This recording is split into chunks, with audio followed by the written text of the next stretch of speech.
Hello friends, welcome you all. आज हम vision IAS के 27 मई वाली डेली करंट अफेयर्स डिस्कस करेंगे। तो चलिए शुरू करते हैं। हमारा पहला आर्टिकल एनएचएआई से है। बिकॉज जो आपका एनएचएआई है that is your national Highway Authority of India, इन्होंने 32 प्रोजेक्ट्स को ऑफर किया है टॉल ऑपरेट ट्रांसफर बिड्स के लिए। अब हम बात करेंगे डिटेल से कि ये जो आपका टॉल ऑपरेट ट्रांसफर मॉडल है ये क्या है। साथ ही साथ हम फर्दर डिटेल्स की भी बात करेंगे बिकॉज ये सब आपके पब्लिक प्राइवेट पार्टनरशिप के एग्जांपल है। पब्लिक प्राइवेट पार्टनरशिप में क्या होता है कि एक तरफ आपका गवर्नमेंट होती है एज जिसको आप पब्लिक कह सकते हो, फिर प्राइवेट होते हैं। प्राइवेट में आपका कोई कंपनी हो सकता है और फिर दोनों के एमालगमेशन से कोई प्रोजेक्ट जब ऑपरेट होती है तो उसे हम पब्लिक प्राइवेट मॉडल कहते हैं। और जब हम पीपीपी की बात करें तो इसमें डिफरेंट टाइप से मॉडल ऑफर किए जाते हैं, तो उसे हम डिटेल से बात करेंगे, जिसमें एक आपका है टॉल ऑपरेट ट्रांसफर मॉडल। उसके बाद हम बिल्ड ऑपरेट ट्रांसफर मॉडल को भी देखेंगे। आप यहाँ देख सकते हो बिल्ड ऑपरेट ट्रांसफर मॉडल है, एज वेल एज आपका इंजीनियरिंग प्रोक्यूरमेंट कंस्ट्रक्शन मॉडल भी है। तो ये सब कुछ डिफरेंट मॉडल्स हैं जो कहीं ना कहीं हाईलाइटेड रहते हैं। तो क्या प्रीलिम्स के लिए इंपॉर्टेंट है? यस, प्रीलिम्स के लिए इंपॉर्टेंट है, प्लस ये आपके मेंस के लिए भी इंपॉर्टेंट है बिकॉज मेंस में आपका पब्लिक प्राइवेट जो पार्टनरशिप है पीपीपी ये आपका सिलेबस में है। सो बात करते हैं फर्दर डिटेल्स की। तो National Highway Authority of India इन्होंने डिफरेंट मॉडल्स इवॉल्व किए हैं to monetise the public funded national highway project. तो क्या हो गई आपकी, पहला है आपका टोल ऑपरेट ट्रांसफर मॉडल। नाम से ही पता चल रहा है टोल ऑपरेट ट्रांसफर। तो इसमें जो आपका collection and appropriation of fees जो प्रोजेक्ट के लिए लगते हैं वो पब्लिक फंडिंग से आती है और वो प्री डिटरमाइंड कंसेशन जो डिक्लेयर की जाती है उसके आधार पर असाइन कर प्रदान करी जाती है against upfront payment to the NHAI.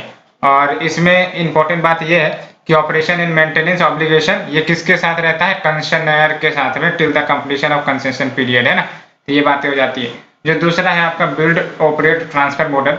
तो बिल्ड ऑपरेट ट्रांसफर मॉडल में क्या हो गया आपका, कोई प्राइवेट एंटिटी होगी वो रेस्पॉन्सिबल होगी बिल्ड करने के लिए। बिल्ड यानी कि जो आपका प्रोजेक्ट है, जैसे फॉर एग्जांपल रोड कंस्ट्रक्शन है, तो रोड कंस्ट्रक्शन को कौन बनाएगा अंडर दिस मॉडल? तो आपका प्राइवेट एंटिटी होगी as well as designing operating the road. उसके बाद क्या होगा, आपको ट्रांसफर कर दिया जाएगा गवर्नमेंट को, है ना। तो एक सर्टेन पीरियड के लिए जो आपका प्राइवेट एंटिटी होगा वो बिल्ड करेगा, डिजाइन करेगा, एज वेल एज ऑपरेट करेगा। उसके बाद वो जब टर्म खत्म हो जाएगा तो ultimately it is transferred back to the government. और रिसेंटली एनएचएआई ने रिवाइज किया है, यानी उसमें अमेंडमेंट किया है मॉडल कंसेशन एग्रीमेंट में, अंडर विच जो रेवेन्यू पोटेंशियल है, रेवेन्यू पोटेंशियल यानी कि जो रेवेन्यू आने का जो अनुमान लगाया जाता है उसे आप रेवेन्यू पोटेंशियल कहते हैं, वो आपका रीअसेस करने हैं एवरी 5 इयर्स में ड्यूरिंग द कंसेशन पीरियड, जो फिलहाल 10 इयर्स का था, है ना। तो ये अमेंडमेंट किया गया है। और समझ रहे हो ना, बिल्ड ऑपरेट ट्रांसफर में क्या होगा, आपका प्राइवेट एंटिटी पहले सारा बिल्ड ऑपरेट करेंगे एंड अल्टीमेटली उसको ट्रांसफर कर दिया जाएगा। एंड बात करते हैं next model engineering procurement construction model. तो बेसिकली इसके तहत जो आपका इंजीनियरिंग वर्क है या कंस्ट्रक्शन है, कॉन्ट्रैक्टर जिसको ये प्रोजेक्ट एलोकेट हुई है वो कैरी आउट करेगा डिटेल इंजीनियरिंग डिजाइन की। डिजाइन क्या होना चाहिए, है ना, यहाँ पर नाम से पता चल रहा है इंजीनियरिंग। तो इसमें जो भी इंजीनियरिंग डिजाइन होंगी वो आपका कॉन्ट्रैक्टर देखेगा, प्रोक्यूर करेंगी सारे इक्विपमेंट्स को एंड मटेरियल्स को जो भी रिक्वायर्ड होगा, उसके बाद वो आपका डिलीवर करेगा प्रोजेक्ट को टू द क्लाइंट्स, है ना। तो इसमें आपका इंजीनियरिंग प्रोक्यूरमेंट कंस्ट्रक्शन मॉडल में क्या होता है कि जो भी इंजीनियरिंग डिजाइन है या फिर जो मटेरियल्स की रिक्वायरमेंट होती है या फिर आपका जो इक्विपमेंट की रिक्वायरमेंट होती है ये सब आपका कॉन्ट्रैक्टर करेगा और अल्टीमेटली उसे प्रोजेक्ट को कंस्ट्रक्टर करवा के आपका डिलीवर कर देगा टू द क्लाइंट्स। क्लाइंट्स यहाँ पर आपका गवर्नमेंट ही होते हैं। और बात करते हैं हाइब्रिड एन्युटी मॉडल की। तो हाइब्रिड एन्युटी मॉडल में क्या होगा कि जो 40% ऑफ द प्रोजेक्ट कॉस्ट है वो किसकी तरफ से आती है, गवर्नमेंट की तरफ से, है ना। तो गवर्नमेंट जो है आपको 40% प्रोजेक्ट कॉस्ट शुरुआती दिनों में देता है और बाकी कौन देगा, तो बाकी जो आपका डेफिनेटली जो आपका प्रोजेक्ट कॉन्ट्रैक्टर है वो उससे देना पड़ेगा। तो ये आपका 40-60 का रेशियो होता है। हाइब्रिड का मतलब ये होता है ज्वाइंट, है ना, जहाँ पर दोनों का बियरिंग होगा। तो 40% of the project cost is to be provided by government as construction support during the construction period and जो आपका बैलेंस 60% है as annuity payment over the operation period। जिसमें आपका इंटरेस्ट भी आपको दिए जाएंगे कंसेशनर के द्वारा, और कंसेशनर के द्वारा दिए जाते हैं आपका। और ये हाइब्रिड है ईपीसी एंड बीओटी मॉडल, यानी कि यूं कह सकते हो कि बीओटी प्लस ईपीसी मॉडल जो है उसका हाइब्रिड मॉडल है, दोनों का कंबाइंड फॉर्म है। और ये जरूर याद रखना प्रीलिम्स के लिए, toll fee collection is the governments responsibility. यहाँ पर जो कॉन्ट्रैक्टर है उसे टोल फी कलेक्ट करने का अधिकार नहीं दिया जाता है। हाइब्रिड मॉडल में कलेक्ट करने का अधिकार किसे दिया जा रहा है? गवर्नमेंट को। एंड यहाँ पर बिल्ड ट्रांसफर लीज मॉडल है आपका नेक्स्ट। तो बिल्ड लीज ट्रांसफर मॉडल में क्या होगा कि इसमें फैसिलिटी जो भी है वो बनाई जाएंगी एंड उसके बाद वो गवर्नमेंट को देंगी, and transferring the facility after recovery of investment, है ना। तो जो भी इन्वेस्टमेंट कॉन्ट्रैक्टर ने लगाए होंगे बिल्डअप करने के लिए प्रोजेक्ट को, अल्टीमेटली वो जब एक बार रिकवर हो जाता है तो अल्टीमेटली उसे किसे दे दिया जाता है? गवर्नमेंट को ट्रांसफर कर दिया जाता है। दैट मीन्स कि बिल्ड लीज ट्रांसफर, है ना। तो बिल्ड यानी कि बना लो, लीज मतलब जो भी आपके इन्वेस्टमेंट है उसे वापस ले लो और उसके बाद आप ट्रांसफर कर दो। एक बार आपका प्रोजेक्ट कॉस्ट जो भी है वो हो गया। And next is lease develop operate transfer model. Lease develop operate transfer model में क्या होंगे कि जो एसेट्स हैं यहाँ पर आपका लीज आउट करी जाती है प्राइवेट सेक्टर को under specific terms and condition, जिसके तहत ऑपरेट और मेंटेनेंस किया जाता है उस एसेट को for a certain period, and उसके बाद एसेट्स जो है वो आपका ट्रांसफर कर दी जाती है टू द कंसर्न अथॉरिटी, है ना। तो लीज डेवलप ऑपरेट ट्रांसफर में आपका क्या हो रहा है कि एसेट को लीज आउट की जाती है प्राइवेट सेक्टर को स्पेसिफिक टर्म्स एंड कंडीशन के आधार पर, और फिर इसके तहत जैसे भी लीज आउट किया गया है वो ऑपरेट करेगा, मेंटेन करेगा उस एसेट को, और उसके बाद जो टर्म अगर ओवर हो गया तो उसे ट्रांसफर कर दिया जाता है टू द अथॉरिटी। तो ये हमने डिफरेंट मॉडल्स की बात करी है, और प्रीलिम्स के लिए प्लस मेंस के लिए दोनों इंपॉर्टेंट है क्योंकि पीपीपी मॉडल आपका डायरेक्ट सिलेबस में है, तो ये काफ़ी ज़्यादा न्यूज में भी रहते हैं, आपने भी सुना होगा। तो अच्छे से याद रखना है आपको कि कौन से मॉडल में क्या आपको सिग्निफिकेंट या फीचर देखने को मिलती है। So let's move to the second article. Home Ministry constituted a panel to suggest reform on offences related to speech and expression. तो एक पैनल यानी कि आपका बॉडी कह सकते हो, उसे कंस्टिट्यूट किया गया है जो रिफॉर्म्स सजेस्ट करेगा offences related to the speech and expression.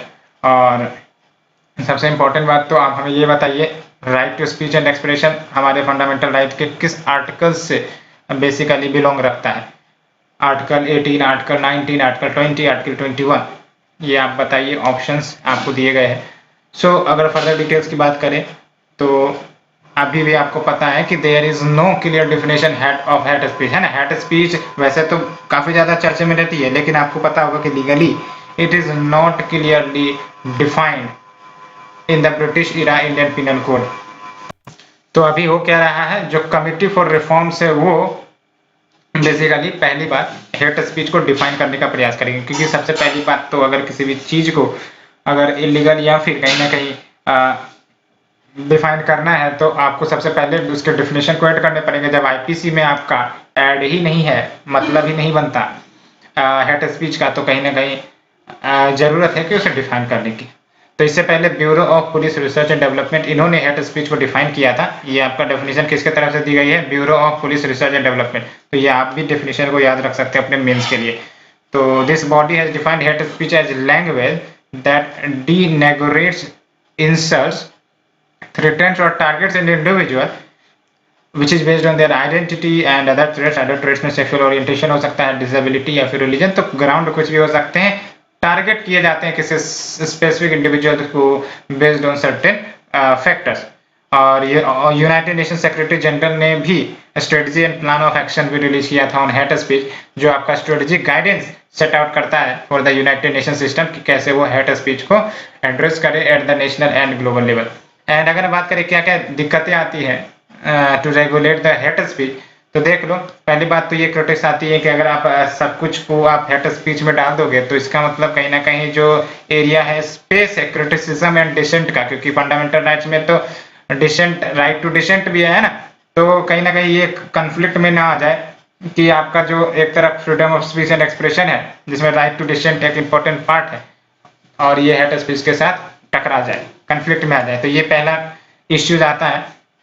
And ये बातें हैं। And legal provision of hate speech in India, तो भारत में क्या लीगल प्रोविजन है, तो देख लो, रेस्ट्रिक्शन इम्पोज बाय आर्टिकल 19 सब क्लास 2 ऑफ द कॉन्स्टिट्यूशन। तो आपको पता है 19 में आपके 6 फंडामेंटल राइट तो है, लेकिन सर्टेन रेस्ट्रिक्शंस भी है।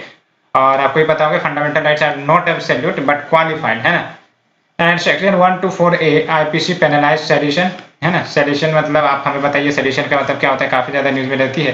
एंड सेक्शन 505 सब क्लाउज 1 एंड 2 आईपीसी पेनलाइज करते हैं पब्लिकेशन और circulation of any segment statement या र्यूमर और रिपोर्ट जिसके तहत पब्लिक मिसचीफ हो जाए या फिर दुश्मनी हो जाए, इनइम्यूनिटी हो जाए, हेट्रेड फैल जाए या फिर इलविल हो जाए बिटवीन द क्लासेस, तो ऐसे में आपका आईपीसी पेनलाइज करता है।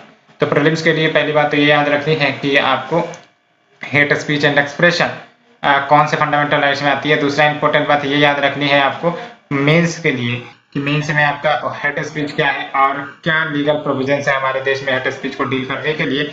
या फिर ऐसा भी पूछा जा सकता है कि हेट स्पीच से जुड़े क्या की कंसर्न्स है ना, की कंसर्न्स यानी कि समस्याएं कह सकते हैं, प्रॉब्लम्स व्हाट इट इज, यानी कि एक तो आपका कंफ्लिक्ट हो जाता है फंडामेंटल राइट से, होने की संभावना रहती है बेसिकली, तो इस प्रकार से पूछ सकते हैं, लिख सकते हैं। और आपको याद रखना है आपको हेट स्पीच का डेफिनेशन, क्योंकि ये आपका मेंस में डायरेक्ट क्वेश्चंस के रूप में आ सकता है। So let's move to the next article. Third round of discovered small fields likely to see more oil and gas discoveries. तो ये बातें हैं एंड क्या न्यूज है बेसिकली। तो ये जो आपका third round of discovered small fields है यानी कि DSF-3 वो डिले हो गई बिकॉज साइक्लोन ताउते जो है वो आपका आ गया था एंड अल्टीमेटली ये जो काम है काम को डिले हो रहे हैं बिकॉज कहीं ना कहीं जहां रीजन में या जिस रीजन में ये आया वो रीजन को तो प्रभावित किया ही किया, तो इसे कारण ये डिले देखने को मिल रही थी। लेकिन ये बोला जा रहा है कि जब ये आपका DSF-3 इसे लॉन्च किया जाएगा तो इसमें मोर ऑयल एंड गैस डिस्कवरीज हो जाएंगी। तो अगर हम बात करें DSF and previous bidding rounds की, तो DSF की बात करते हैं तो ये marginal oil and gas field होते हैं, यानी कि छोटे छोटे ऑयल एंड गैस फील्ड जो नेशनल ऑयल कंपनीज के द्वारा ऑन किए जाते हैं। नेशनल ऑयल कंपनीज का मतलब ONGC हो गया आपका, है ना, ऑयल इंडिया लिमिटेड जो आपका है ना, OIL, which could not be monetized due to various reasons, है ना। तो इसको मोनेटाइज नहीं किए जा सकते जनरली, और कारण हो सकते हैं कि आइसोलेटेड लोकेशन काफी डिफिकल्ट लोकेशन में है या फिर वहां पर ट्रांसपोर्टेशन फैसिलिटीज एक्सट्रैक्शन फैसिलिटीज आने में दिक्कत होगी, इसलिए ये आपका आइसोलेटेड हो जाता है। तो कुछ कारण से आपके ये हो जाते हैं। तो आइसोलेटेड लोकेशन, स्मॉल साइज, तो स्मॉल साइज रहेगा तो कोई क्यों कंपनी इसे एक्वायर करना चाहेगा, है ना। तो ये सब कुछ फैक्टर्स होते हैं जो आपको रोकते हैं या किसी कंपनी को रोकते हैं to not bid the project, है ना, as well as technological constraints भी हो सकते हैं, है ना। एंड 2015 में गवर्नमेंट ने मार्जिनल फ्यूल पॉलिसी भी लेकर आई थी to start production at these fuels and augment domestic oil and gas production. अब सिंपली आप सोचो कि ये जो DSF है इसको मोनेटाइज अगर किया जाता है तो कहीं ना कहीं हमारा इंपोर्ट बिल कम हो सकता है, साथ ही साथ जो domestic and oil gas production है वो ऑगमेंट होंगे। 2016 में जो फर्स्ट बिडिंग राउंड है वो फॉर DSF हुआ था और इसमें 46 onshore and offshore contract area across 9 sedimentary basin ये निकल कर आए थे। और ये इंडिया का पहला बिडिंग राउंड था under new open acreage licensing system under hydrocarbon exploration licensing policy. तो अगर हम बात करें हाइड्रोकार्बन एक्सप्लोरेशन लाइसेंसिंग पॉलिसी जिसके तहत ये आपका भारत के द्वारा पहला बिडिंग राउंड किया गया था under the new open acreage licensing system, तो HELP इसको ओपन एक्रेज लाइसेंसिंग पॉलिसी भी कहते हैं। इसका ऑब्जेक्टिव यही होती है कि एक्सप्लोरेशन एक्टिविटीज को एनहांस किया जाए, domestic and foreign investment attract किया जाए in the unexplored unallocated areas of sedimentary basin and revenue sharing model ये फॉलो करता है जिसमें आपका सर्टेन फीचर जैसे वन सिंगल लाइसेंस का कंसेप्ट होता है for conventional and unconventional hydrocarbon. तो ये बातें हैं। सो प्रीलिम्स के लिए क्या याद रखनी है, प्रीलिम्स के लिए ऐसा इंपॉर्टेंट तो नहीं है लेकिन हाँ मेंस के लिए जरूर याद रखने। और अगर आपको ऑयल एंड गैस से रिलेटेड अगर क्वेश्चंस आते हैं तो ये लिख सकते हो कि जो मोनेटाइजेशन किया जा रहा है आपका small fields discovered small fields का, तो ये कहीं ना कहीं आपका मदद कर सकता है क्वांटिटी को बढ़ाने में, क्वांटिटी यानी कि जो आपके डोमेस्टिक प्रोडक्शन है उसे बढ़ाया जा सकता है, प्लस आपका इंपोर्ट बिल भी कम होगा। So let's move to the next article. Ministry of Education develops 3-phase plan to maintain, restore and improve learning. तो 3-phase plan क्या है, तो आप देख लो अभी फिलहाल कोविड की सिचुएशन काफी ज्यादा खराब है, काफी ज्यादा तेजी से स्प्रेड हो रही है, तो इसी को ध्यान में रखते हुए मिनिस्ट्री ऑफ एजुकेशन ने 3-phase रोड मैप तैयार किया है टू इंश्योर कि कोई लर्निंग लॉस ना हो चिल्ड्रेन का ड्यू टू द पेंडेमिक। तो ये जो प्लान की जरूरत क्यों पड़ी, है ना, तो urgent need to identify out of the children, यानी कि वैसे बच्चे जो स्कूल से आउट है यानी बाहर है ना, उनको आइडेंटिफाई किया जाए। और आप देख लो अप्रोक्स 3.22 करोड़ आपके आउट ऑफ स्कूल चिल्ड्रेन का डाटा देखने को मिल रहा है as per the NSSO 2017-18 household survey. और ये जो है इंक्रीज भी हो सकते हैं, क्यों? रिवर्स माइग्रेशन के कारण ये और ज़्यादा बढ़ सकते हैं। रिवर्स माइग्रेशन का मतलब क्या होता है कि हम तो जाते हैं migration for the work for education, लेकिन जब रिवर्स माइग्रेशन होगा तो बच्चे सब कहाँ जाएंगे? अपने घर जाएंगे। अपने घर जाएंगे तो वहाँ से कहीं ना कहीं आप सोच लो कि जो शिक्षा की कनेक्टिविटी है वो तो दूर हो गई ना। तो इसलिए बोला जा रहा है कि out of the school childrens की संख्या बढ़ सकती है। Also to make progress on the national new education policy target, जिसके तहत 100% GER gross enrolment ratio achieve करने की बात है by 2030 and 3 phases of the new plan to mitigate the impact of pandemic. तो क्या है, फर्स्ट फेज में आपका मेंटेन फेज है, जिसके तहत एजुकेशन सर्विसेज जो प्रदान करी जाती है उसे मेंटेन रखना है विद द क्लोज्ड स्कूल। तो कैसे आपको रखना है? Mid day meal scheme, home learning, identifying and bringing drop outs and ONSC back to the school, है ना, out of the school student back to the school. तो ये फर्स्ट फेज में होगा, जिसमें एजुकेशन सर्विसेज को मेंटेन रखनी है ना, होम लर्निंग के माध्यम से identifying and bringing drop outs and out of the school children back to the school. Second phase में क्या है? रिस्टोर फेज है, जिसमें लर्निंग रिकवरी के ऊपर फोकस किया जाएगा because schools reopen with packages so that children जो है, यानी कि ऐसे उनके सिलेबस हो या फिर कोर्सेज डिजाइन हो कि वो चिल्ड्रन को मदद कर सके to recover through the teacher supporting mental wellbeing of the students bridges courses. And third phase में आपका ग्रो फेज है, जिसमें to leverage the 5 resources and future resources with focus on close tracking of achievement in learning level and learning outcomes at all stage of the school education. So ये हमने basically बात की, और prelims के लिए तो नहीं, लेकिन हाँ मेंस के लिए इंपॉर्टेंट है। प्रीलिम्स के लिए एज सच ये टारगेट आपका न्यू एजुकेशन पॉलिसी है, इसमें जो टारगेट सेटअप किए गए हैं ये महत्वपूर्ण है ना। And let's move to the next article. Kerala to impose 52-day trawling ban from June 9। तो जून 9 से 52-day ट्रोलिंग बैन लगाए जाने की बात चल रही है। और ट्रोलिंग मतलब समझ रही है, आपको फिश को कैप्चर करने का एक तरीका होता है, उसी पर बैन लगाए जाएंगे। तो ये जो ट्रोलिंग ऑपरेशन है उसको बैन किया जाएगा ड्यूरिंग द मानसून। ये कहीं ना कहीं एक तरीका है to conserve the marine fish resources.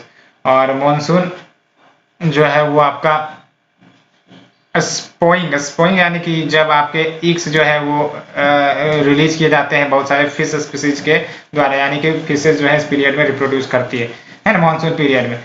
तो इसीलिए कहा जाता है कि भाई साहब अगर ट्रोलिंग ऑपरेशंस कंटिन्यू रहती है फिशर्स के द्वारा, फिशरमैन के द्वारा, तो कहीं ना कहीं ये इनके एग को प्रभावित कर सकते हैं, इनके प्रोडक्शन में, इनके पॉपुलेशन में दिक्कतें ला सकते हैं। इसलिए ये जो है बैन करने का स्टेप लिया गया था। लेकिन कुछ कंसर्न्स भी है। Ban is opposed by the several fisherman group because कहीं ना कहीं वो इनके इनकम को प्रभावित करेगा। तो अगर हम बात करें ट्रोलिंग की, तो ये one of the most common method है फिशिंग का। और ट्रोल नेट्स वो डिजाइन करी जाती हैं to be towed by boat through the water column, है ना, बोट से इसको बांध दिया जाता है। अल्टीमेटली इसको फिर बोट्स के अनुसार चलाए जाते हैं। उसके बाद जो भी आपके आ जाएंगे इस नेट में, चाहे वो एग्स हो, फिश हो, ये सब कुछ इसमें आ जाते हैं, है ना। तो आपका मिड वाटर ट्रोल भी हो सकता है, जिसमें आपका सरफेस वाटर या मिड वाटर तक जो आपका ट्रोलिंग उसको फैलाई जाती है, उसके बाद कैप्चर करी जाती है। या फिर बॉटम ट्रोलिंग भी होता है अलोंग द सी फ्लोर। तो बॉटम ट्रोल, जिसको डेमोसल ट्रोल भी कहते हैं, इसका इस्तेमाल फिश को कैच करने के लिए, प्रॉन्स को कैच करने के लिए होते हैं दैट लिव इन और near the sea floor. And issues वही है, अगर इश्यूज की बात करें तो इन्वायरमेंटल इश्यूज आ जाती है। इन्वायरमेंटल इश्यूज में देख लो आप, बॉटम ट्रॉल्स वो आपका सेडेंटरी लिविंग, यानी कि वहां पर जो ऑर्गेनिज्म रहते हैं, है ना, उसको प्रभावित कर सकता है। चाहे वो आपका सीवीड स्पीसीज हो, कोरल्स हो, इन सबको प्रभावित किया जा सकता है। तो इन्वायरमेंटल चैलेंज तो है ये। साथ ही साथ स्ट्रेंड रिलेशन, यानी कि जो बॉटम ट्रॉलिंग ऑफ किए जाते हैं इंडियन फिशरमैन के द्वारा इन द पाक स्टेट, कहीं ना कहीं मेजर इश्यू रहा है श्रीलंका के साथ। और इसे तो बैन भी कर दिया गया था 2017 में इस रीजन में, है ना, पाक स्टेट में।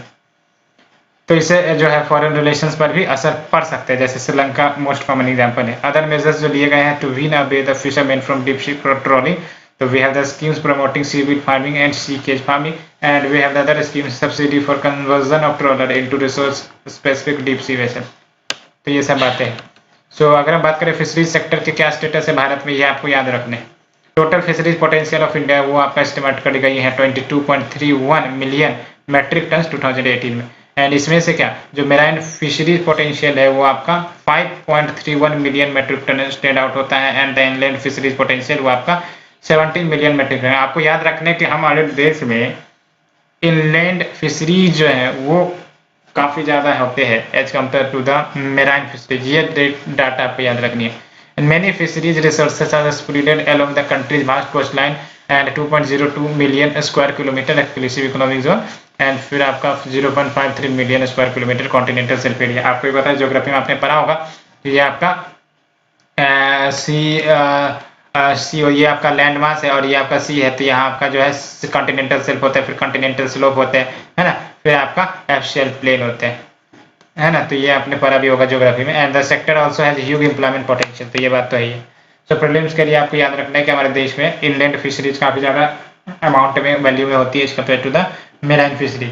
और बॉटम ऑफ ट्रोलिंग या फिर आपका जो ट्रोलिंग का कंसेप्ट है वो क्या है, और मेंस के लिए कहीं ना कहीं बॉटम ट्रोलिंग के क्या नेगेटिव इम्पैक्ट होते हैं ये पता होनी चाहिए, है ना। जैसे इश्यूज क्या है ना, और भारत की तरफ से क्या, भारत सरकार की तरफ से क्या क्या स्टेप्स लिए गए हैं, ये सब बातें पता होनी चाहिए। So let's move to the next article. New RBI audit norms, ये अनयूटिलाइज टैलेंट पूल को टैप कर सकता है, यानी कि उसे हाईलाइट कर सकता है। तो ये institute of chartered accountant of India है ICAI, इन्होंने रिजर्व बैंक के न्यू नॉर्म्स जो लाए गए हैं फॉर अपॉइंटमेंट ऑफ ऑडिटर, ये कहीं ना कहीं large number of capable auditable firms को बैंकिंग और फाइनेंशियल ऑडिटिंग वर्क्स में लेकर आएगा, जो कहीं ना कहीं ऑडिटिंग क्वालिटी को इनहांस करने में मदद करेगा। अप्रैल में RBI जो है वो इस नॉर्म्स को लेकर आए थे for appointment of statutory central auditors and statutory auditors of the commercial banks या फिर urban cooperative banks and non banking financial company including the housing finance company. तो ये बातें हैं। And now next is growth in freight traffic of Indian railway. तो railways recorded more than 10% increase in freight loading as compared to the normal year 2019-20, है ना। तो इसमें आपका फ्राइट डिलीवरी या लोडिंग कह सकते हैं, उसमें बढ़ोतरी आई है पिछले साल के मुकाबले, 10% इंक्रीमेंट देखने को मिला।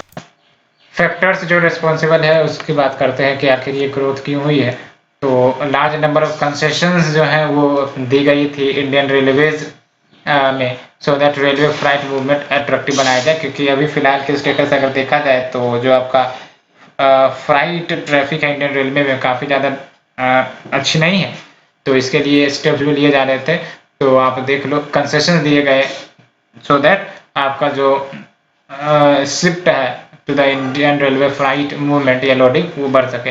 And long term tariff contract with major customers, ये भी बातें हैं जो ग्रोथ को इन्वेजाइज करती है। Retention of traffic by offering incentive over benchmark, and we have the scheme such as general purpose wagon investment scheme, liberalized wagon investment scheme, a special freight train operator, ये सभी लॉन्च करी गई है।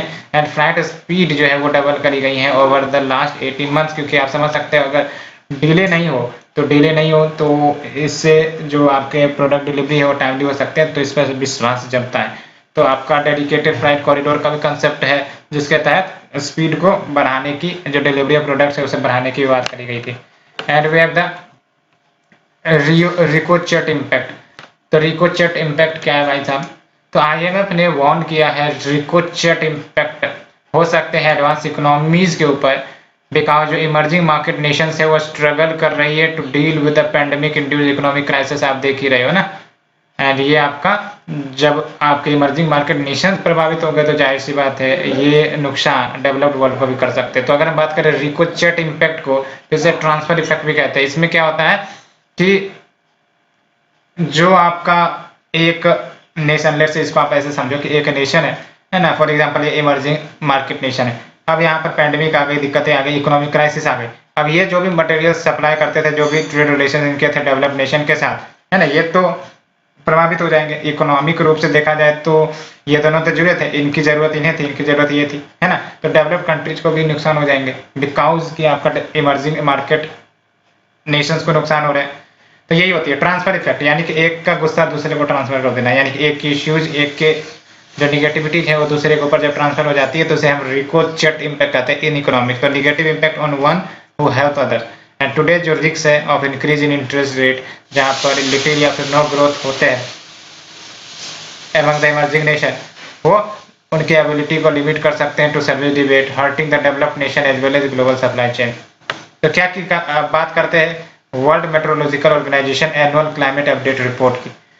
तो क्या की फाइंडिंग है? तो 2020 one of the 3 warmest year on record, जो ग्लोबल एवरेज टेम्परेचर देखने को मिला 1.2 डिग्री सेल्सियस हाइयर देखने को मिला of the pre industrial base line, समझ सकते हो ना। 2020 में one of the warmest year कह सकते हैं यहाँ पर आपका जो प्री इंडस्ट्रियल बेस लाइन है उससे 1.2 डिग्री एबव देखने को मिला है। And every year from 2021 to 2025 ये कहा जा रहा है कि एटलीस्ट 1 डिग्री सी वार्मर होंगे ही होंगे, यानी कि every 1 year there is a 1 degree C warmer temperature ये हो सकती है। इससे क्या होगा, जो आपके अगर बात करें ट्रॉपिकल नेशंस की, तो जो ट्रॉपिकल साइक्लोन्स है ना, एक्सट्रीम वेदर इवेंट जिसे कहते हैं, उसके चांसेस बढ़ जाते हैं अटलांटिक ओशियन में भी।